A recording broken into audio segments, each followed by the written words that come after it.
पीछे कारणभूत क्या है? तो आरंभ में आता है जीवन दृष्टि।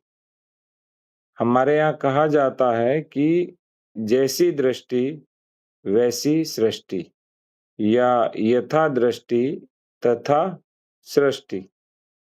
तो जीवन और जगत को देखने की जो पश्चिमी दृष्टि है और भारतीय दृष्टि है, उसमें अंतर होने के कारण ही विश्व की सारी समस्याएं विद्यमान है।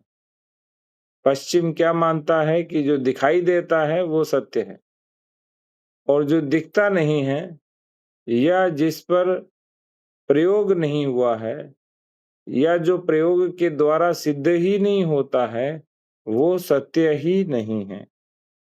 इसलिए जब हम बात करते हैं बाहरी सभी ज्ञानेंद्रियों की, कर्मेंद्रियों की, पंच महाभूतों की, प्राणियों की और वनस्पति की, तो उसमें जहां-जहां तक प्रयोग हुए, वो पश्चिम के लिए सत्य है और जैसे-जैसे उन प्रयोगों पर सिद्धता होती है, वो भी सत्य है, किंतु जैसे ही कोई प्रयोग पुराने प्रयोग को गलत सिद्ध कर देता है, तो नई बात सत्य हो जाती है और पुरानी बात असत्य हो जाती है।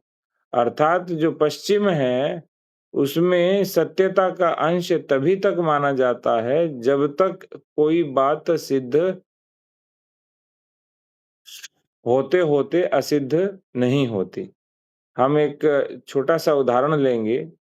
पहले माना जाता था कि पदार्थ की 3 अवस्थाएँ होती हैं। धीरे-धीरे माना जाने लगा पदार्थ की 4 अवस्थाएँ होती हैं। फिर माना जाने लगा पदार्थ की 5 अवस्थाएँ होती हैं।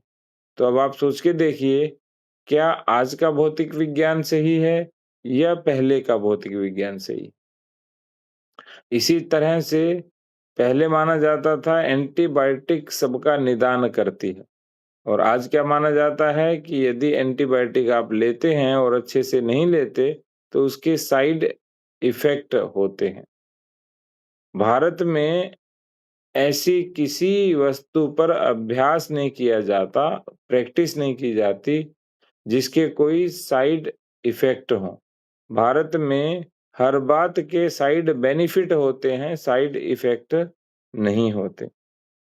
यदि हम देखें कि भारतीय और पश्चिमी दृष्टि, क्योंकि हम संकटों का मूल देख रहे हैं कि संकटों की जड़ है कहाँ-कहाँ पे, तो हम देखेंगे कि पश्चिम दृष्टि कैसी है और भारतीय दृष्टि उस पर क्या कहती है। सबसे पहले जो पश्चिमी दृष्टि है, वो कहती है कि जो जीवन होता है वो खंड-खंड में होता है। वे भौतिक जगत में सब बातों को अलग-अलग देखते हैं, अर्थात उनकी दृष्टि अखंड नहीं।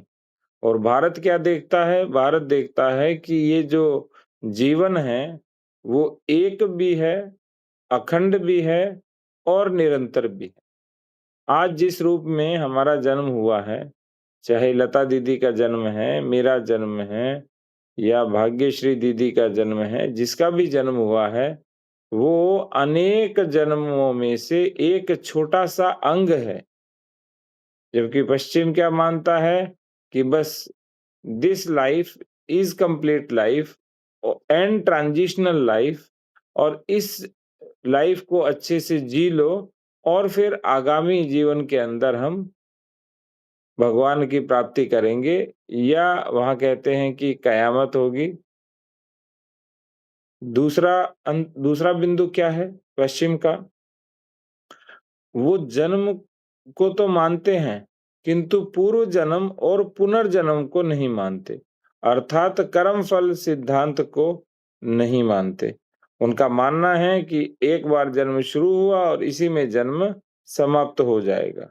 जबकि भारत में पूर्व जन्म भी माना जाता है और पुनर्जन्म भी माना जाता है और इस जन्म का जो कर्म फल होता है, कर्मण्येवाधिकारस्ते मा फलेषु कदाचन माँ कर्मफल हेतुर्भुर माते संगोस्तु कर्मणि।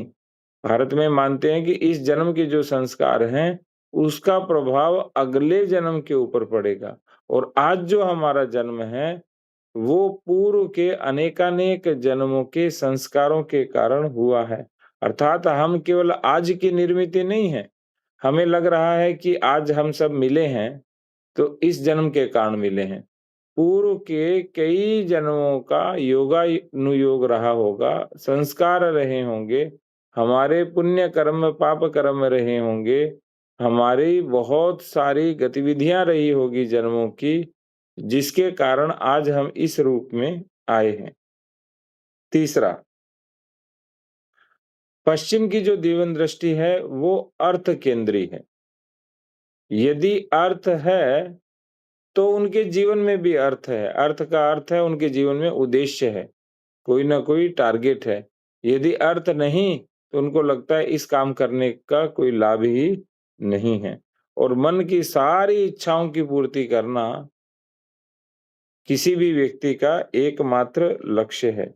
तो जिसकी अधिकाधिक कामनाएँ हैं, इच्छाएँ हैं, उनकी पूर्ति करना और उन अधिकाधिक इच्छाओं और कामनाओं की पूर्ति के लिए दिन-रात लगे रहना, यही उनके विकास की भी यात्रा है। इसके अतिरिक्त विकास और कुछ नहीं। इसलिए उनका जो विकास है, वो अनंत है और अपूर्ण है। और हमारे यहाँ जो विकास है, वो सर्कुलर मोशन में है, एक चक्र में चलता है और एक कंप्लीट भी होता है। इसीलिए हमारे यहाँ सृष्टि भी होती है, पालन भी होता है और संहार भी होता है। और यदि भक्ति मार्ग के द्वारा, कर्म मार्ग के द्वारा, ज्ञान मार्ग के द्वारा, हठ मार्ग के द्वारा, लय मार्ग के द्वारा, राजयोग मार्ग के द्वारा, जिस भी मार्ग के द्वारा हम ईश्वर को प्राप्त करना चाहते हैं, ईश्वर को प्राप्त कर उस पूर्णांश के साथ अपने आप को विलीन भी कर सकते हैं, ये भारत की परंपरा है। तो अंतर क्या है? उनकी दृष्टि अर्थ केंद्री है और हमारी दृष्टि धर्म केंद्री है। धर्म की अवधारणा बहुत व्यापक है।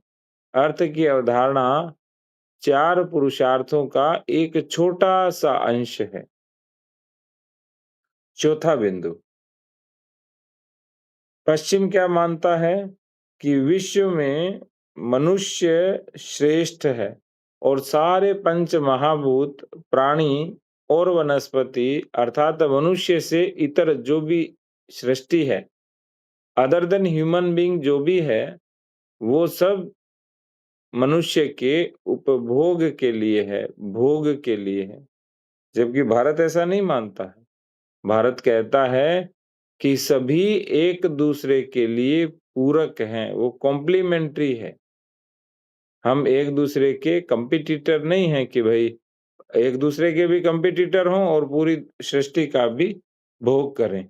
इसीलिए जब हम बात करते हैं तो हम सूर्य की, पृथ्वी की, वायु की, सभी की पूजा करते हैं, उनको देवता मानते हैं और वो इनको भोग्य पदार्थ मानते हैं।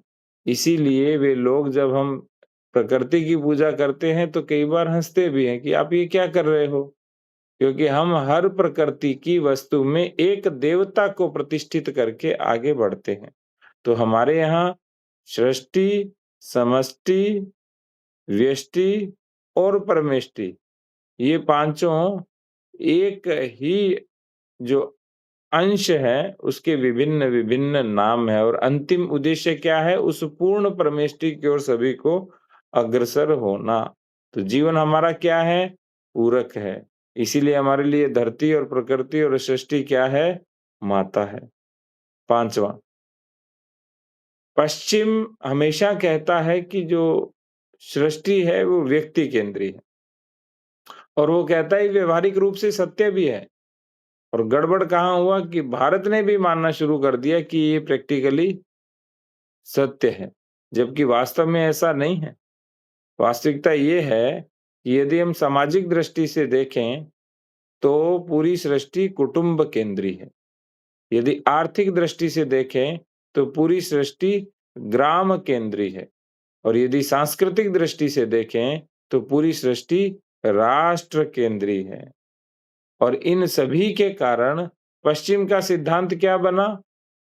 सोशल कॉन्ट्रैक्ट थियरी बना और हमारा सिद्धांत क्या बना? सबको सवाया देना। और कोई भी पराया नहीं। ये हमारा सिद्धांत बना।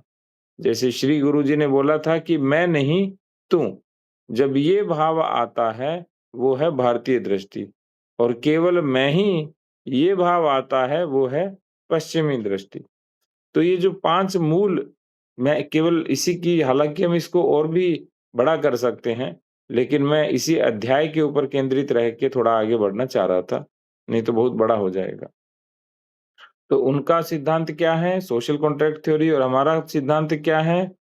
सवाया देना और कोई पराया नहीं, सभी हमारे अंग हैं। प्रकृति भी हमारा जीवन है, हमारे परिवार का अंग है, प्राणी भी हमारे जीवन का अंग है, और सारी वनस्पति भी हमारे जीवन का अंग है, सारे पंच महाभूत भी हमारे जीवन का अंग है।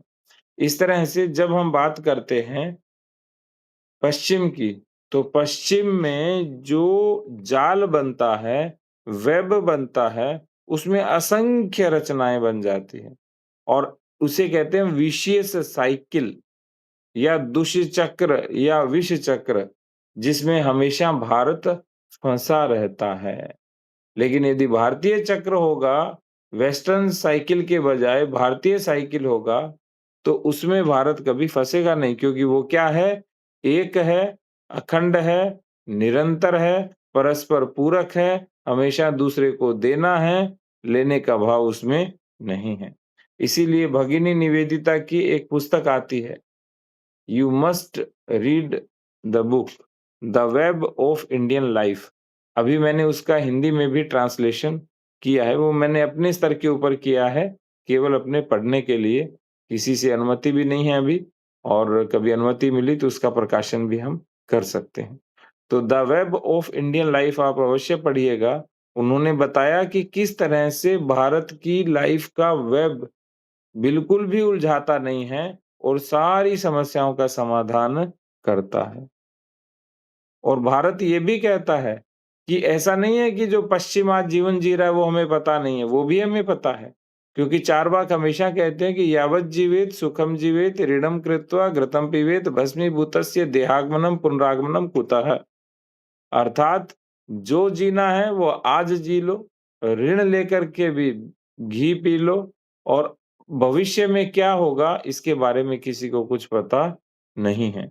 और इसी के विषय में आगे भी कहा गया है कि असत्यम अप्रतिष्ठम ते जगदाहुरनीश्वरम अपरस्पर संभूतम किमन्यद काम हेतुकम। कहते हैं कि यही जगत सत्य है, इसकी कोई प्रतिष्ठा नहीं है, इस जगत में ईश्वर जैसा कोई संबंध नहीं है, और एक दूसरे पदार्थों में कोई संबंध नहीं है। ऐसी जो दृष्टि है, वो कैसी है?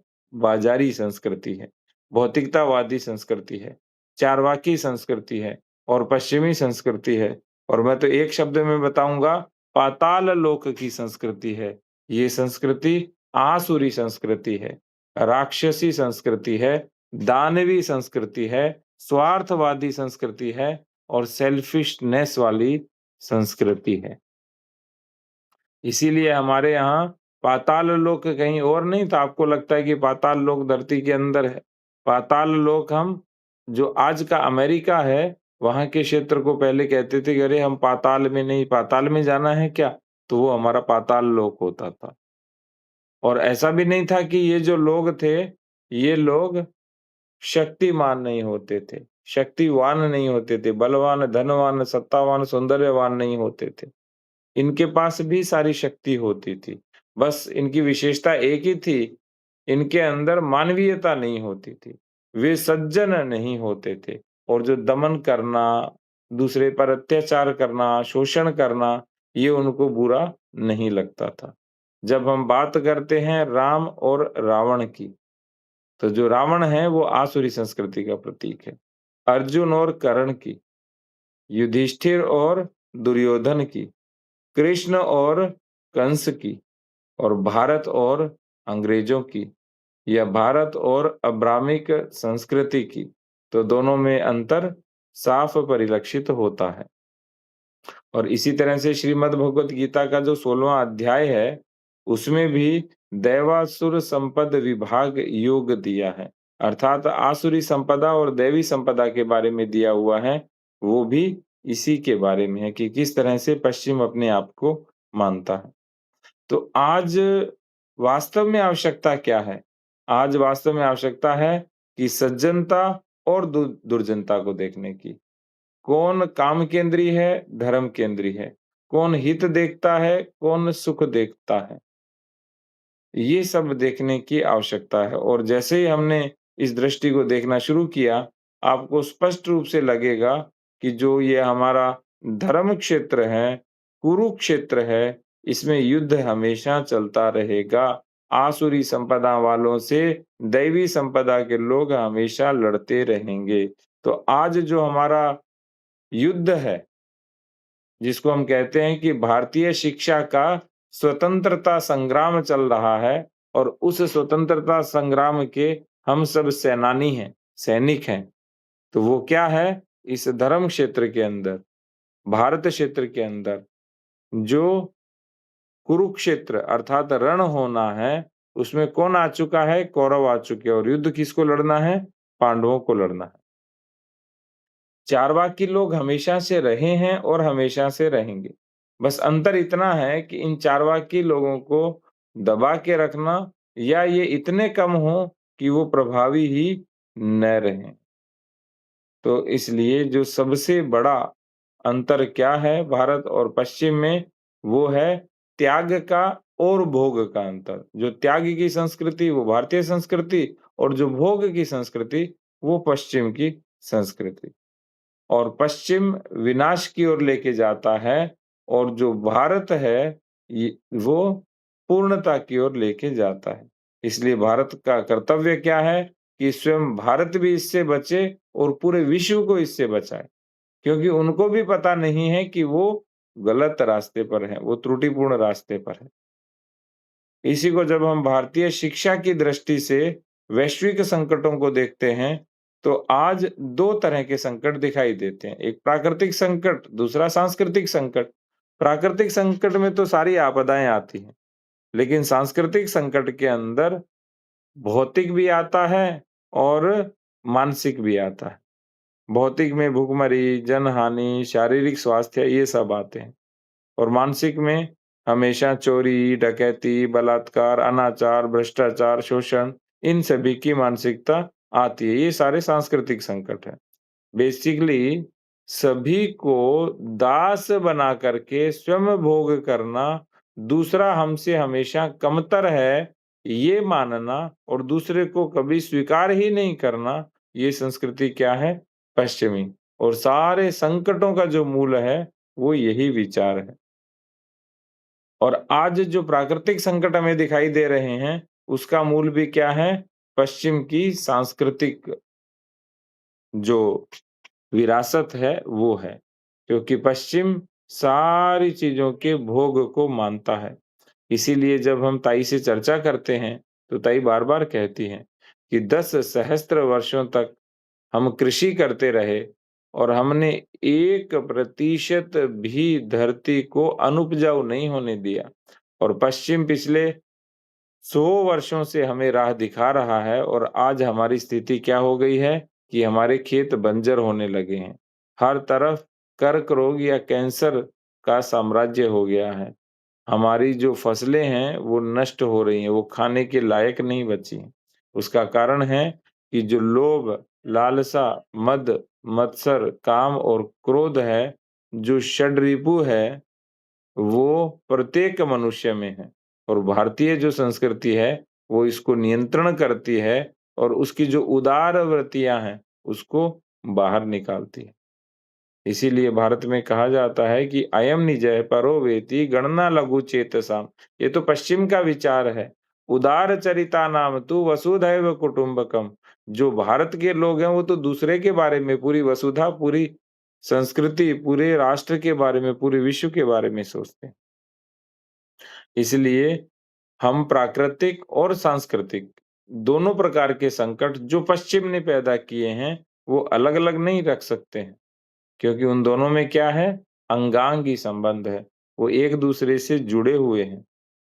तो हम मन, बुद्धि, अहंकार, चित्त और हृदय और जो आत्मा में प्रतिष्ठित ईश्वर तत्व है, उनका प्रभाव बाहर होता है और बाहर की चीज़ों का प्रभाव अंदर होता है। इसीलिए आज जो सृष्टि पूरी दिखाई दे रही है, वो उसी का अंग है, उसके अतिरिक्त और कुछ नहीं। इसलिए उसके समाधान के लिए क्या प्रयास करना पड़ेगा?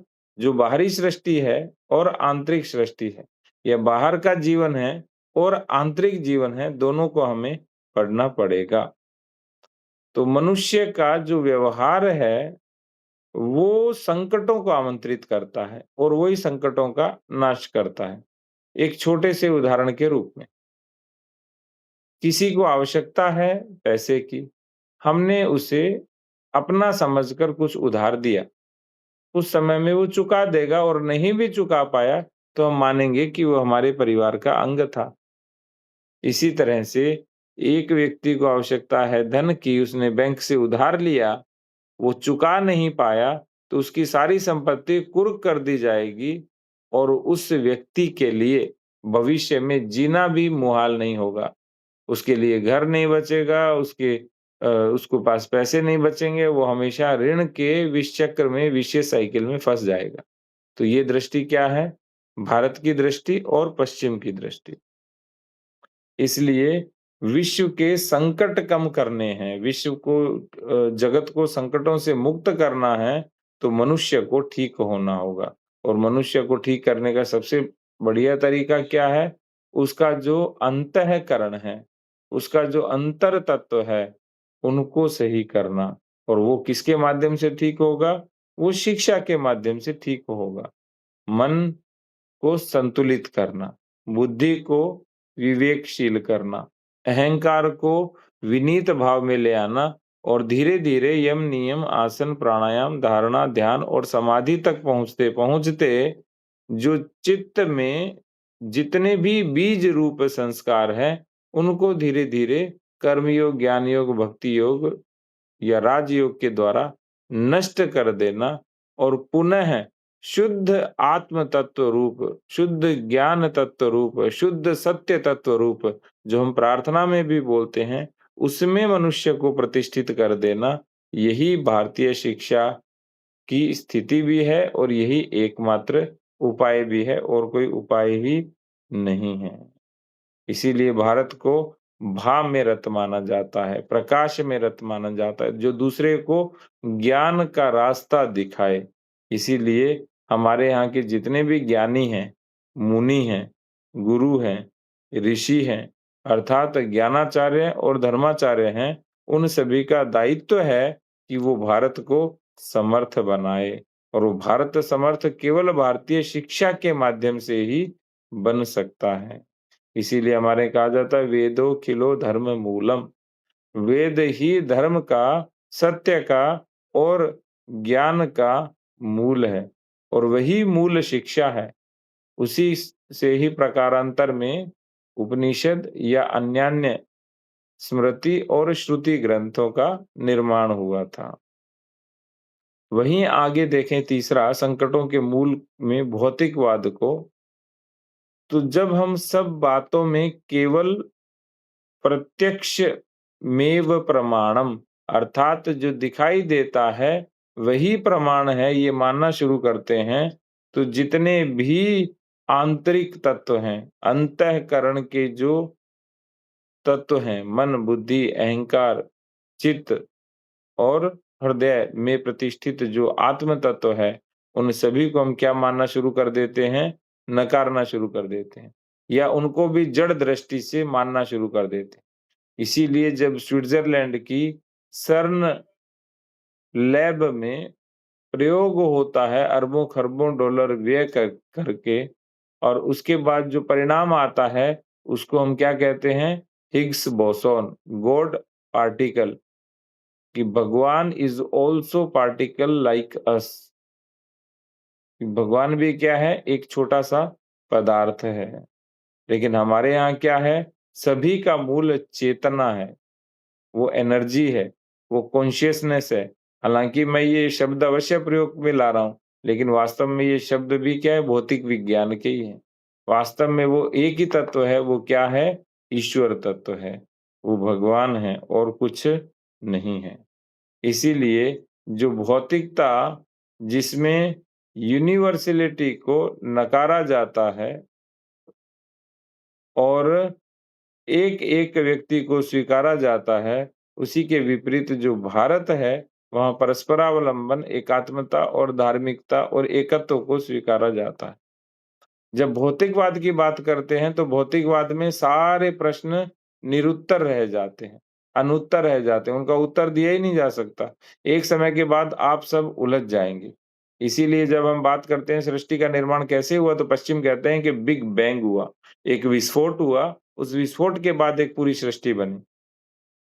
जबकि इस तरह से जब यदि आप रूपांतरण की बात करोगे, तो लॉजिकली कन्क्लूड कुछ भी नहीं होगा। लॉजिकली डिराइव भी कुछ भी नहीं होगा। क्यों? क्योंकि वहाँ द्वंद्व बना रहता है।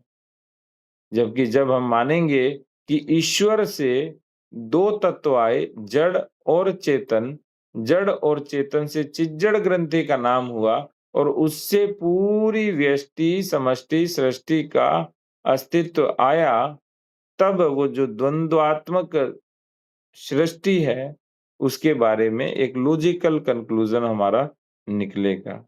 क्योंकि हमारा स्पष्ट मानना है कोई भी एक दूसरे से स्वतंत्र नहीं है। बिना जामन के तो दही बन ही नहीं सकता और H2O में जब H भी सृष्टि में पड़ा है, O भी सृष्टि में पड़ा है, तो अपने आप पानी क्यों नहीं बनता है? तो कोई एक ऐसा कैटलिस्ट एजेंट है, कुछ न कुछ ऐसा है जिससे सृष्टि का निर्माण होता है। तो जो पश्चिम का भौतिकतावाद है, वो हमेशा कहता है कि सृष्टि का निर्माण 2 पदार्थों के योग से हुआ है। भारत भी कहता है कि 2 पदार्थों के योग से हुआ है, लेकिन भारत कहते हैं कि उन 2 पदार्थों के योग में जो कारणभूत है, या जिसको हम कहते हैं सूक्ष्म, स्थूल और कारण, तो वो जो मूल कारण है, वो क्या है? वो परम चेतना है, वो परम आत्मा है, वो ईश्वर है। तो चेतना स्वयं रूपांतरित नहीं होती। चेतना पहले जड़ बनती है और उसका एक तत्व चेतन बनता है और दोनों का जब योगानुयोग होता है, उसी समय पूरी सृष्टि का निर्माण होता है। तो विश्व को जड़ और भौतिक मानने के भी व्यवहार जितने भी हैं, उनसे समस्याएँ सुलझती नहीं हैं, उनसे समस्याएँ निर्माण होती हैं। इसीलिए सबसे पहले वाष्प का आविष्कार हुआ तो भाप का इंजन आया। फिर पेट्रोल डीजल के बाद सभी कहने लगे इससे प्रदूषण होता है, तो अब इलेक्ट्रिक आ जाएगा। अब जब इलेक्ट्रिक की बात हो रही है तो फिर हाइड्रोजन आ रहा है। ये विकास नहीं है, ये विनाश के विकल्प हैं, नए-नए विकल्प के रूप में आ रहे हैं। कोई भी ऐसा सस्टेनेबल एनर्जी सोर्स नहीं आया जिससे पूरी सृष्टि सुरक्षित रहे, कोई साइड इफेक्ट नहीं हो और उससे प्रदूषण नहीं हो। बस जिस दिन हमने अधिष्ठान या जो आधार है, वो चेतना को मान लिया और उसी की दृष्टि से ऊर्जा के स्रोत खोजने लगे, तब हम पुनः कहाँ जाएँगे? पुनः हम गाय और बैल, जो हमारा पशु के रूप में ऊर्जा का जो साधन था, संसाधन था, वहाँ तक जाएँगे। उससे हम आगे नहीं बढ़ेंगे और बाकी जो ऊर्जा के संसाधन हैं, वो न्यून रूप में उपयोग करेंगे और वैकल्पिक रूप में उपयोग करेंगे, न कि एक मूल धारा के रूप में उपयोग करने लगेंगे। इस तरह से भौतिकता में हमेशा मैं ही सब कुछ और भारतीयता में माना जाता है कि सब ही मेरे हैं।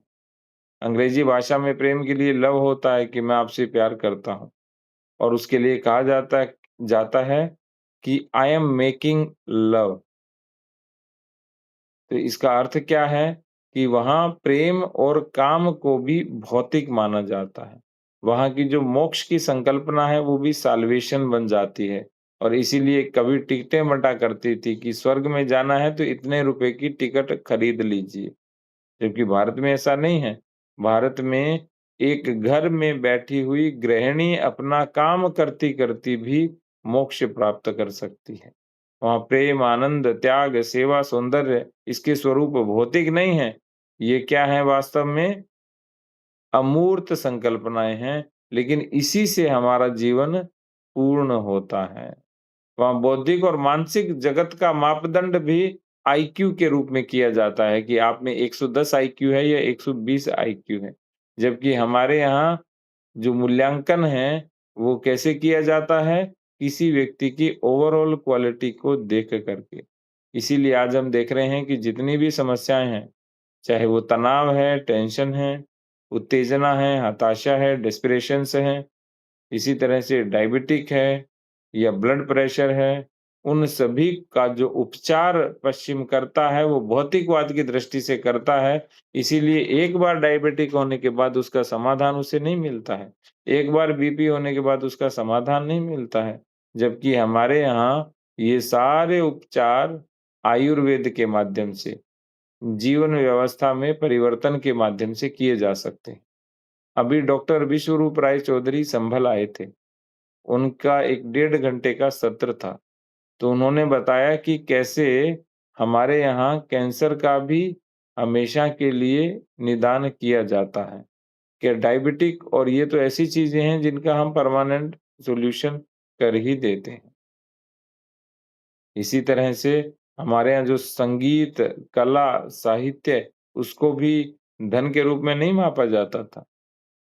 एक बार अकबर ने बोला कि तानसेन तुम तो बहुत सुंदर गाते हो, तुमने सीखा कहाँ से?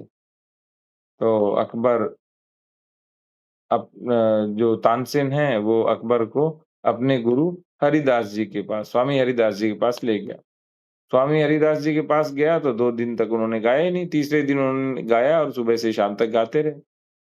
तो अकबर ने पूछा कि भई ये जो आपके गुरु हैं ये ऐसे कैसे करते हैं? कि नहीं, एक तो इनकी मन होता है तब गाते हैं और जब इनको ईश्वर को प्रसन्न करना होता है तभी गाते हैं। ये तो बहुत ही सुंदर गाता है, तो क्या ये हमारे दरबारी नहीं बन सकते? तो उन्होंने कहा नहीं, ये आपके दरबारी नहीं बन सकते। ये केवल भगवान के लिए गाते हैं और जब इनको लगता है कि भगवान को प्रसन्न रखना है तब तक गाते हैं। तो हमारा जो संगीत, कला, साहित्य है, उसको भौतिकता में नहीं मापते हैं कि आपको इतने पैसा मिलेगा, इस दरबार के अंदर ये आपको उपलब्धि मिलेगी। वो हमेशा किसके लिए? दूसरों के लिए, भगवान की प्रसन्नता के लिए। इसी तरह से चाहे हमारे यूनिवर्सिटीज़ के अंदर प्रयोग हो रहे हों, वो सारे भौतिकता की माप के आधार पे होती हैं। हमारे विकास के मापदंड भी यही हैं, भौतिकता। तो इसीलिए जो संकटों के मूल का तीसरा उपबिंदु है, जो सबटाइटल है वो भौतिकतावाद है। तो सारी चीज़ों का माप सड़क से, कार से, बड़ी इमारत से, असंख्य प्रकार की साधन सामग्री से, इसे ही विकास माना जाता है। अर्थात आपके पास अनाप-शनाप हो, वो विकास है। भारत में विपुलता को विकास माना जाता था कि आपको जितना आवश्यक है, उससे अधिक होना आपके क्या है? विकास का प्रतीक है। भारत में कभी ऐसे नहीं रहा कि हमेशा आप त्यागी करते रहोगे, कभी भोगोगे नहीं। भारत में विपुलता भोग के लिए ही होती थी, लेकिन उस भोग से आपको निरंतर चिरकाल तक सुख और आनंद मिलना ही चाहिए। यदि उससे नहीं मिल रहा है, उससे आपको रोग हो रहा है, तो वो विपुलता आपके लिए हानिकारक है। वो विपुलता नहीं है, वो विलासिता है आपके पास। अर्थात आपने अपनी आवश्यकता से कहीं अधिक साधन सामग्री जुटा रखी। भौतिकता क्या मानती है कि जो प्रत्यक्ष दिखाई देने वाला जगत और जीवन का व्यवहार है, वो तो भौतिक स्वरूप है, फिर चेतना मानने की आवश्यकता ही क्यों है? और जब चेतना को नहीं मानते, तो इस भौतिकता का दुष्परिणाम क्या होता है? वो ये है, इससे स्पर्धा होती है, ईर्ष्या होती है, संघर्ष होता है, हिंसा होती है, शोषण होता है और अत्याचार होता है। और जिस हम परमानंद की बात करते हैं, जिस अन्नमय कोश की बात करते हैं, जिस आनंद घन की बात करते हैं, वहाँ तक मनुष्य पहुँच ही नहीं पाता है। दूसरा, भौतिकता को अधिष्ठान मानने का सर्वाधिक जो दुष्परिणाम दिखाई देता है, उससे शारीरिक और मानसिक व्याधियाँ। व्यक्ति हमेशा दुःख में, हमेशा असंतोष में, तृष्णा में, लालसा में, अपने षड्रिपु में उलझा रहता है, उससे कभी बाहर ही नहीं रखा जाता। उदाहरण के लिए, फलों के जिन वृक्षों के साथ प्रेमपूर्ण व्यवहार किया जाता है, उनमें स्वाद और पोषकता अधिक आ जाती है। जहाँ धरती को माता माना जाता है, वहाँ अनाज में गुण अधिक आ जाती है। और जहाँ पर ये दोनों चीज़ें होती हैं, वहाँ पर अलग से औषधि की आवश्यकता नहीं पड़ती है। वहाँ फल, सब्जियाँ और अनाज ही औषधि बन जाता है।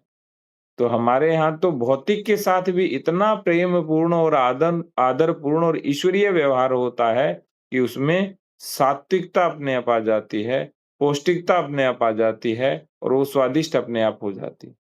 इसीलिए कई बार होटल में ₹300 की दाल खरीदने पर भी उतना आनंद नहीं आता, जितना घर के अंदर माता के, पत्नी के या अपने किसी संबंधी के यहाँ जा कर के भोजन करने पर आनंद का अनुभव होता है। इसीलिए बहुत से संगठन हैं, जैसे राष्ट्रीय स्वयंसेवक संगठन है या अन्यान्य बहुत से धर्म संगठन हैं, जो बाहर भोजन नहीं करते। उनका नियम होता है कि हम भोजन करेंगे तो किसी के घर पे जाकर के ही करें। तो भौतिकतावाद से जहाँ दुष्परिणाम होता है, वहीं भारत की संस्कृति से, भारतीयता से और आध्यात्मिकता के कारण वहीं पर क्या होता है, सुपरिणाम हमें मिलता है। भौतिक पदार्थों में जैसा हमने अभी बताया था कि सब कुछ स्वयं संचालित होता है। भौतिक पदार्थों में सबकी स्वतंत्र सत्ता होती है। भौतिकता को अधिष्ठान मानने से पर्यावरण पंच महाभूतों तक ही सीमित हो जाता है। तो जो जन है, जीवन है, जड़ पदार्थ है या जिसको जल, जंगल, जमीन कहते हैं, वहीं तक सीमित रह जाता है। उस पर कोई विचारों का, भावनाओं का और हमारे संस्कारों का इसका प्रभाव नहीं पड़ता। जबकि भारत स्पष्ट मानता है कि पर्यावरण के ऊपर भौतिक प्रभाव अधिक नहीं है, मानसिक प्रभाव अधिक है। जिस दिन हमने आरंभ कर दिया कि जीवन में प्लास्टिक की बोतल को स्पर्श नहीं करेंगे, उस दिन सारा प्रदूषण समाप्त हो गया। और आज हम प्लास्टिक की बोतल का क्रय केवल इसलिए करते हैं कि या तो हम स्टील की बोतल घर पे भूल गए हैं या स्टील की बोतल भारी है, उसको लाना सुविधाजनक नहीं है। सोचिए हम अपनी सामान्य सुविधा के लिए अपने स्वास्थ्य को, प्रकृति के स्वास्थ्य को और पूरे संसार के सभी मनुष्यों के स्वास्थ्य को हमने मिल कर के त्याग दिया है। ये है भौतिकतावाद और भारत का जिसको तो मैं कहूँगा कि भारतीयता। इसीलिए ताई जब बात करती हैं तो 2 की बात करती है। हमें इधर-उधर की बात नहीं करनी है, हमें भारत और अभारत, भारत क्या है, अभारत क्या है, इसकी तुलना हमें करनी है। तो जिन समस्याओं के समाधान के लिए पश्चिम को बहुत प्रयास करने पड़ते हैं कि पहले बोतल बनाओगे, उसका पानी पियोगे, बोतल का पानी पीने से कोलंबिया यूनिवर्सिटी का शोध है कि उसमें 2,40,000 प्लास्टिक के पार्टिकल होते हैं और वो कैंसर कारक भी हो सकता है या इम्यूनिटी को डाउन भी करता है हमारी। वहीं भारत में बोतल के स्थान पे, प्लास्टिक की बोतल के स्थान पे स्टील का, मिट्टी की बोतल का या अन्य धातु की बोतल का या काँच का प्रयोग करके बहुत ही समस्या का सरल और सहजतापूर्वक और ज्ञानात्मक और आत्मिक समाधान कर दिया जाता है, ये भारत है। आज जो ये समस्या है भौतिकता की, ये चारों ओर समा गई है। भारत भी मुक्त नहीं है। भारत में आज भी चींटी का अस्तित्व तो है, हमारे स्वभाव में तो ये चीज़ें हैं, लेकिन बाहर ये चीज़ें नहीं आ रही। इसीलिए यदि हमें अभ्युदय और निःश्रेयस, श्री और सरस्वती, भोग और योग, हित और सुख सबको एक साथ प्राप्त करना है, तो विश्वविद्यालयों का जो चिंतन और विमर्श है, उसको पूरी तरह से परिवर्तन करना पड़ेगा। सबसे पहले पश्चिम को पूरी तरह से नकारना पड़ेगा, क्योंकि वही संकटों का मूल है। जो भौतिकतावाद है, वही संकटों का मूल है। जो पश्चिम की शिक्षा है, वही संकटों का मूल है। जो अभारतीय संस्कृति है, वही संकटों का मूल है। यहाँ से आरंभ करना पड़ेगा। तो पहले भारत में और बाद में विश्व स्तर के ऊपर इस विमर्श को चलाना पड़ेगा। जो सेमेटिक पंथ हैं, उनकी विश्व दृष्टि इस विमर्श में अवरोध रूप बनने की संभावना है। हमारे यहाँ तो कहते भी हैं कि जब यज्ञ आते हैं, तो विघ्न आते ही हैं। भगवान विश्वामित्र, जो मुनि विश्वामित्र थे, उन्होंने भी क्या किया था? जब विघ्न आए थे तो राम जी को पुकारा था। कितने शक्तिशाली रहे होंगे विश्वामित्र, उनके यज्ञों में भी विघ्न आ सकता है, तो हम तो कुछ भी नहीं हैं। तो हमारे सामने भी अभारतीय चिंतन के सारे विघ्न आने ही आने हैं। तो इसमें उपाय क्या हो सकता है? इसमें चैतन्य महाप्रभु का भक्ति आंदोलन उपाय हो सकता है। हम सभी की जो आस्था है, श्रद्धा है, वो उपाय हो सकता है। हमारा निरंतर चलते रहना, निरंतर स्वाध्याय करते रहना, ये हो सकता है। इसमें सबसे पहले क्या होगा? हम अपने हीनता बोध से मुक्ति प्राप्त करेंगे। क्योंकि अभी तो हीनता बोध ये है कि भारत को आगे बढ़ाएँ या नहीं बढ़ाएँ, भारत कैसा है? क्योंकि अब भारत में जब सबको यश मिल रहा है, अब भारत में जिनको वर्चुअल प्रसिद्धि मिल रही है, वो एक्चुअल के अंदर भारत के लिए काम करने से थोड़ा हिचकिचाता है। इसीलिए हीनता बोध जब दूर होगा, तो अज्ञानता, अल्प ज्ञानता, विपरीत ज्ञानता और इसके साथ-साथ भारत के प्रति साहस भी उत्पन्न होगा। जो भौतिकतावाद है, इसके स्थान पर हम अध्यात्म को केंद्र में मानेंगे। जैसे कि स्वामी विवेकानंद जी ने भी कहा था कि भारत एक आध्यात्मिक देश है और जो सभी भारतीय हैं, वो धर्म का अनुसरण करते हैं। तो जो संकटों का मूल है, उस पूरे अध्याय के अंदर आगे भी है, संकेंद्रीय दृष्टि के रूप में। अनर्थक अर्थ कैसे है और आधुनिक विज्ञान और दासता का सामान क्या-क्या है, कट्टरता, वैश्विक समस्याओं का स्रोत, यूरोपीय आधिपत्य के 500 वर्ष और वैश्विक संकट में जिहादी आतंकवाद, ये भी विषय हैं। लेकिन मेरा मानना है कि आज हमने केवल संकटों का मूल पढ़ा और मैंने प्रयास किया कि विषय से न हट के जो हमारे ग्रंथ में दिया है उसके आसपास रहें। तो आज इतना ही, यदि किसी का कोई प्रश्न है तो हम बात करेंगे, अन्यथा पूर्ण करेंगे। ಇದ್ರ ಬಗ್ಗೆ ವಿವರಣೆ ಕೊಡ್ಲಿಕ್ಕೆ ಹೇಳಿ. ನನಗದು ಅರ್ಥ ಆಗ್ಲಿಲ್ಲ ಕಾನ್ಸೆಪ್ಟ್. चिच्चड़ ग्रंथि के बारे में कुछ जानकारी चाहिए भैया। हमारे यहाँ जो माना जाता है कि ईश्वर एक है, अखंड है और उसी से जो पूरी सृष्टि है वो निरंतर बनती रहती। जब ईश्वर को काम संकल्प हुआ या जिसको हम लीला कहते हैं कि ईश्वर की इच्छा हुई कि हम लीला करेंगे या हमारे जो संस्कार थे, उनके परिणाम स्वरूप सृष्टि का आगमन होना था, तो ईश्वर ने अपने आप को 2 रूपों में व्यक्त किया। एक पुरुष के रूप में, दूसरा प्रकृति के रूप में। पुरुष को हम चेतना कह देते हैं और प्रकृति को जड़ कह देते हैं। लेकिन जड़ का अपने आप में कोई रूपांतर या अस्तित्व नहीं होता और चेतना या पुरुष का अपने आप में कोई रूपांतर या व्यक्त नहीं होता। जब दोनों का मेल होता है, चेतना और जड़ का, पुरुष का और प्रकृति का, उनसे इस सृष्टि का जो प्रथम तत्व बनता है, जिसको हम कहते हैं चित जड़ ग्रंथि। तो इस संसार में जो कुछ भी आपको दिखाई दे रहा है, वो चेतना और जड़ का, उन दोनों का मिश्रण है। इसी को हम चित जड़ ग्रंथि कहते हैं और यही सबका कारण भी है। और इसीलिए कहते हैं कि जिस दिन वो ग्रंथि खुल गई, जिस दिन वो जड़ खुल गई और जिस दिन चेतना और जड़ का भेद अभेद में हो गया, उसी दिन क्या है, हम उस पूर्णांश के भाग हो जाते हैं। वो बोलते हैं ना, ओम पूर्णमिदः पूर्णमिदं पूर्णात् पूर्णमुदच्यते पूर्णस्य पूर्णमादाय पूर्णमेवावशिष्यते। तो हम उस पूर्णांश के पूर्ण अंश हैं। बस हमारा दायित्व क्या है, जितने भी संस्कार हैं, सबको मिटा देना। जो ग्रंथि है, जिससे हम संसार में बंध गए हैं, उन सभी से अलग हो करके पुनः ईश्वर को प्राप्त कर लेना। तो चेतना और जड़ को मिलाकर हम चित जड़ ग्रंथि कहते हैं। ये एकात्म मानवतावाद की या एकात्म दर्शन की या एकात्म विज्ञान की या एकात्मता की शब्दावली है। धन्यवाद। भारत में किसी से स्पर्धा नहीं मानी जाती।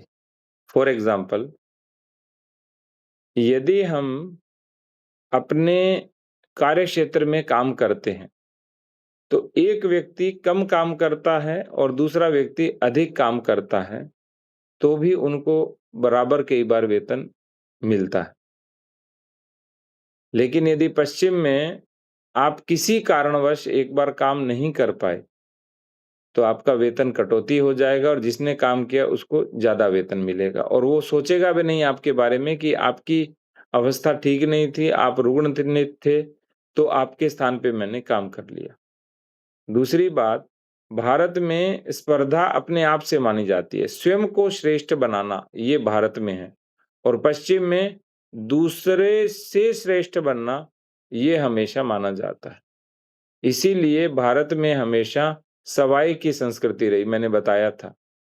सवाई का अर्थ है, यदि आपको 1 मिला तो उसके बदले में सवा देना, फिर सवा मिला तो उसके बदले में 1.5 देना, 1.5 मिला तो उसके बारे में पौने 2 देना, पौने 2 मिला तो उसके बारे में 2 देना। तो इससे धीरे-धीरे, धीरे-धीरे भारत क्या होता गया? समृद्ध होता गया। भारत सोने की चिड़िया होता गया, भारत पराक्रमी राष्ट्र होता गया, भारत विश्व गुरु होता गया। लेकिन क्यों होता गया? क्योंकि भारत में स्पर्धा अपने आप से है, अपने आप को श्रेष्ठ बनाने से। तो हमारे यहाँ प्रतिस्पर्धा नहीं होती है, स्पर्धा नहीं होती है। भारत में हमेशा अपने आप को श्रेष्ठ बनाने से होती है। एक और एग्ज़ाम्पल छोटा-सा। भारत में यदि अधिकाधिक उत्पादन करना होता है तो क्या करते हैं हम? हम हमेशा गो आधारित या प्राकृतिक या जिसको हम ऑर्गेनिक एग्रीकल्चर कहते हैं उसकी ओर जाते हैं। और पश्चिम की स्पर्धा क्या है? इस भूमि में से अधिक निकाल लो, तो और अधिक फर्टिलाइज़र तो एक समय के बाद उसमें सैचुरेशन आ जाता है। तो मैंने ऑर्गेनिक में इतना देखा है कि जो फर्टिलाइज़र या जो कीटनाशक या पेस्टिसाइड डालते हैं, उससे कई गुना अधिक ऑर्गेनिक से उत्पादन होता है। तो भारत और पश्चिम में अंतर क्या है कि दूसरे का शोषण करके प्रतिस्पर्धा या कंपटीशन के कारण अधिकाधिक उत्पादन करना और भारत में क्या है दूसरे की सस्टेनेबिलिटी बनाए भूमि की सस्टेनेबिलिटी बनाए रख के उसी से अधिक उत्पादन भी करना और उसको गड़बड़ भी नहीं होने देना, उसमें समस्या भी उत्पन्न नहीं होने देना।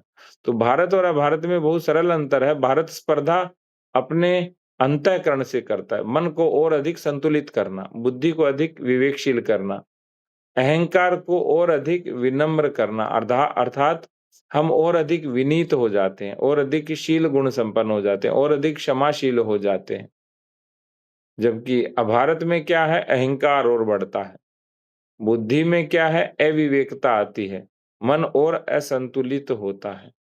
भारत में कहते हैं कि शत हस्तेन आकिरः सहस्त्र हस्तेन प्रकिरः या संकिरः कि 100 हाथों से कमाओ और 1000 हाथों से बाँटो। पश्चिम क्या कहता है? बस कमाते जाओ, बाँटने की कोई आवश्यकता नहीं है, कि मुझे सबसे अमीर होना है। ये है प्रतिस्पर्धा और स्पर्धा में अंतर। वो प्रतिस्पर्धा और स्पर्धा जो पश्चिम की है और भारत की जो प्रतिस्पर्धा और स्पर्धा किससे होती है? अपने आप से होती है, दूसरे से नहीं होती। बहुत ही सरल से आप संकटों का मूल क्या है वो आपने निरूपण किया। अभी आपका जो जीवन शैली है, दिनचर्या है, इसमें शास्त्राधारित भी है और आप खुद करते हैं। वो आप कैसे करने में आप वो कैसे अचीव किया? हम भी सोचते हैं ये करना है, लेकिन हम कर नहीं पाते हैं। अ, 2 बातें हैं इसमें। वो हमारी जीवन दृष्टि से जुड़ी हुई है। हमने आरंभ में बोला कि हमारा जीवन एक है, अखंड है और निरंतर है। बस इसी विचार को मन में रखना है। जैसे सुबह उठना है, तो उठना ही है, चाहे कैसी भी परिस्थिति हो। हाँ, अपवाद हो सकता है, कभी यात्रा में हैं, बहुत लेट सोए तो वो अपवाद हो सकता है। किंतु सुबह 4:30 उठना है, तो उठना है। दूसरा, मैं जैसे संध्योपरांत भोजन नहीं लेता, तो नहीं लेना चाहिए, कुछ भी हो जाए। उसके बाद में सुबह-सुबह 1.5 घंटे या 2 घंटे स्वाध्याय करना है, तो करना ही है। 2 घंटे लगभग प्रतिदिन स्वाध्याय होता है। संध्या में 1 घंटा गीता चिंतन और रामचरितमानस चिंतन और अध्ययन करना है, तो करना ही है। तो मेरा मानना है कि अ, जो भारत का चिंतन है, जो हमारा चिंतन है, जो अपने अंतःकरण का चिंतन है, इसको हम नियमितता रखेंगे, इसको एक रूप में रखेंगे कि ये हमारे जीवन का, आदत का, आचरण का, व्यवहार का अंग बने, तो धीरे-धीरे चीज़ें अपने आप होना शुरू हो जाती है। जैसे स्वाध्याय मेरे जीवन का अभिन्न अंग है, तो आपको स्वाध्याय करते-करते, करते-करते सब चीज़ें आना शुरू हो जाएँगी। इसी तरह से खान-पान है, व्यवहार है, आपकी नौकरी है। जैसे हमारे यहाँ हमने बहुत छोटे-छोटे परिवर्तन किए। अभी हमारे यहाँ पे बड़ा महोत्सव हुआ, गत वर्ष भी हुआ था। हमने कहा कोई मंच पे चप्पल लेकर नहीं जाएगा, कोई कक्षाओं के अंदर चप्पल लेके नहीं जाएँगे, कोई घर में चप्पल लेके नहीं जाएँगे, उससे रोग उत्पन्न होते हैं, साधारण विज्ञान है इससे। इसी तरह से जो दीपक प्रज्वलित करना है माँ सरस्वती के सामने, वो मोमबत्ती से नहीं करेंगे, वो दीपक से ही करेंगे। किसी प्रकार का कोई प्लास्टिक उपहार में नहीं देंगे, यानी चाहे आपके घर में विवाह है, चाहे आपके यहाँ किसी का जन्म हुआ है या बर्थडे पार्टी है, एनिवर्सरी है या गृह प्रवेश है, सब में उपहार केवल पुस्तक का देना, सामान्य सा एक। और जैसे ही हमने पुस्तक उपहार देना शुरू की, एक-एक व्यक्ति के घर में ग्रंथ पहुँचना शुरू किया। तो जो घर ही पुस्तकालय है, वो भाव भी पैदा हुआ और अभी जो ताई ने शुरू किया है कि घर-घर पुस्तक, घर-घर वाचन, वो तभी होगा जब घर-घर पुस्तक पहुँचेगी। तो किसी भी चीज़ को स्ट्रिक्टली करना, कठोरता के साथ करना और उस पर निरंतर बने रहना, बस यही एक भाव रहता है। हर बात के अंदर ये भाव रखना चाहिए हमें और जहाँ-जहाँ कमी है, धीरे-धीरे अपने आप उन कमियों को दूर करते-करते एक चीज़ को छोड़कर दूसरे को अपनाते जाओ। जैसे पहले हम ऑर्गेनिक घर में यूज़ करते थे, अब हम स्ट्रिक्टली ऑर्गेनिक यूज़ करने लगे। अब यहाँ तक हम ऑर्गेनिक का प्रयोग करते हैं कि यदि हमें ऑर्गेनिक सब्ज़ी हम घर में नहीं उगा रहे या छत पे नहीं उगा रहे या ऑर्गेनिक नहीं आ रही तो हम खाएँगे नहीं। हमने अभी तक 15 से 20 जो वेजिटेबल है वो टेस्ट कराई है, जिसमें से 13 जो सब्जियाँ हैं वो खाने के लायक नहीं हैं, जो मार्केट में मिल रही हैं। क्यों? क्योंकि उनमें इंसेक्टिसाइड सवा सौ, 150, 200, 250% तक है। And they are not safe for our health. तो भी हम खा रहे हैं, क्यों? क्योंकि हमको सिखा दिया कि ग्रीन वेजिटेबल तो क्या होती है? अनिवार्य होती है। दूसरा हमें क्या सिखा दिया कि फल नियमित रूप से खाने चाहिए। तीसरा हमें क्या सिखा दिया कि हमें ऊपर जो प्रिंट लगा है, ठप्पा लगा हुआ है, स्टाम्प लगा हुआ है, यदि उसपे कुछ अच्छा लिखा है तो वो खा लेना चाहिए। मैंने उनकी भी जाँच कराई। जाँच कराई तो बहुत सारी कमियाँ हमें सामने मिली। तो मेरा ये स्पष्ट मानना है कि धीरे-धीरे, धीरे-धीरे हमें एक-एक आदत में परिवर्तन करना और फिर उस पे चलते रहना। जैसे स्वाध्याय की आदत एक बार विकसित हो जाए कि 2 घंटे सुबह पढ़ना ही पढ़ना। यदि सुबह समय नहीं मिल रहा है तो शाम को पढ़ना। तो अपने आप स्वाध्याय होता जाएगा, हम सारे ग्रंथ पढ़ लेंगे और जब ग्रंथों को पढ़ेंगे तो धीरे-धीरे ज्ञान योग से जीवन में उतरने भी लगेगा। जैसे कहते हैं वैसे जीते हैं। हम लोग इसमें थोड़ा कॉम्प्रोमाइज़ हो जाते हैं, चलो हम कल करेंगे, ये हम थोड़े करेंगे, ऐसे हम कॉम्प्रोमाइज़ करके हमारे दृष्टि में ये दिमाग में है ये सोच करने के लिए, लेकिन राजेंद्र जी ऐसे ही जी रहे हैं, बहुत ही अ, आदर्श जीवन जी रहे हैं। भैया आपको बार-बार आना है और हमको मोटिवेट करना है। आप तो हमारे लिए रोल मॉडल हैं। जी, दीदी हम अ, मिलते रहेंगे और सभी भाई-बहनों को नमस्ते, राम-राम। शांति मंत्र कह के हम ये